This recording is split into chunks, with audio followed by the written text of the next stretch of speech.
Hari ini kan kita akan bertemu dengan para final yang terbaik daripada seluruh politeknik dan kolej ini. Tahniah.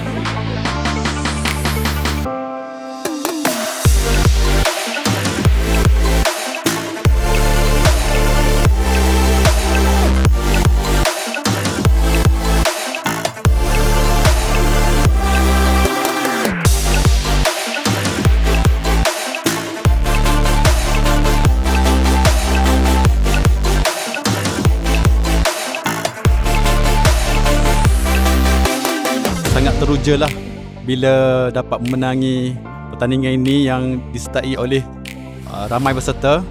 Yang kedua, saya juga rasa terharu atas sokongan warga institusi saya yang mana mereka juga memberi sokongan dalam undi mereka. Harapan saya agar benda ni dapat diteruskan dan juga mendapat penyertaan lebih banyak daripada warga Polisisi terutamanya, dan juga kita bersama-sama untuk menyumbang di dalam bidang ini yang mana sekarang ini keperluan semasa kita on track bersama dengan AI.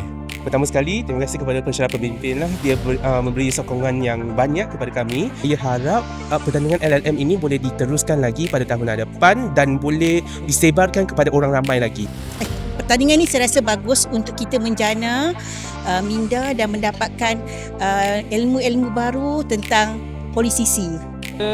Hebat, ceria, luar biasa.